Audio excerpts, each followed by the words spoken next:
আসসালামু আলাইকুম এভরিওয়ান, কেমন আছেন সবাই? আশা করছি সবাই অনেক অনেক ভালো আছেন। আমিও আপনাদের আল্লাহর রহমতে অনেক অনেক ভালো আছি। তো আপনাদের মাঝে নতুন আরেকটি ভিডিও নিয়ে চলে আসলাম। যদিও এই চ্যানেলটা আমার একদম নতুন, আশা করি আপনাদের যাদের আমার চ্যানেলটা ভালো লাগবে তারা অবশ্যই ভিডিওটি সাবস্ক্রাইব করে যাবেন চ্যানেলটি। তো বন্ধুরা, আজকে আমি দেখাবো আমাদের নিত্যদিনের রান্না। যাদের মাথায় রান্নার টেনশন আছে তারাই জানে আসলে রান্নার যে কী জ্বালা। সকালে ঘুম থেকে উঠে ভাবতেছি কী রান্না করব। এটা ভাবতে ভাবতেই চোখের সামনে 3টা টমেটো পড়লো। তো ভাবলাম 3টা টমেটো দিয়ে একটা আলু দিয়ে একটু মাছের ঝোল রান্না করা যাক।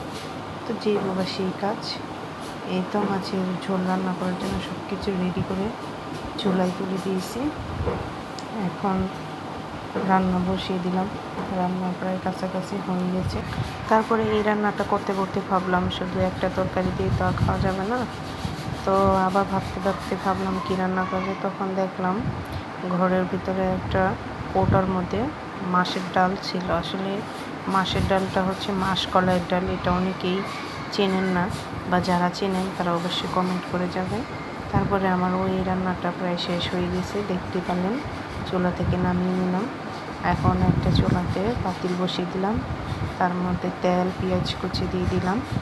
এখন এটাতে আমি রান্না করব মাছের ডাল ছোটো চিংড়ি মাছ দিয়ে। তারপরে এই যে পেঁয়াজগুলো আমি ভেজে নিচ্ছি। আসলে আপনারা চাইলে আমার ভিডিওটি দেখে যদি রেসিপি দরকার হয় অবশ্যই কমেন্ট করে জানাবেন।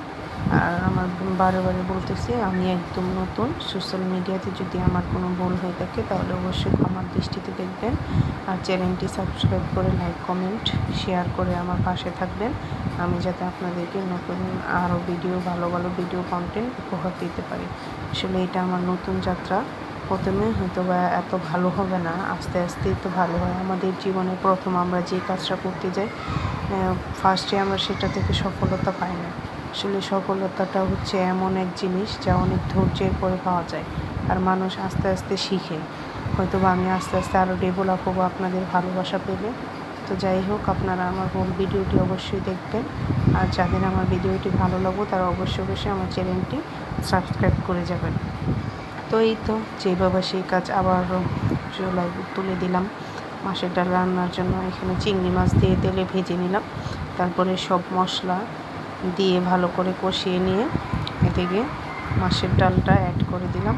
তার সাথে এবার একটু পানি অ্যাড করে দিব। আসলে আপনারা অনেকেই হয়তো বা বলতে পারেন মাছের ডাল কেন গুলিয়ে দিলাম। এইভাবে মাছের ডালটা গুলিয়ে দিলে একটা ধলা ধলা ভাব আর থাকে না। তো এই তো এখন আমি মাছের ডালটা বসিয়ে দিলাম। এটা এখন আমি চুলার জাল দিয়ে ভালোভাবে নেড়ে চেড়ে নেব। তারপর এটা ঘন হয়ে আসলে ডালটা হয়ে যাবে। এই তো ডালটা ঘন হয়ে আসছে। তো সবাই ভালো থাকবেন। আমার ভিডিওটি এই পর্যন্তই। আসসালামু আলাইকুম। ভিডিওটি ভালো লাগলে অবশ্যই লাইক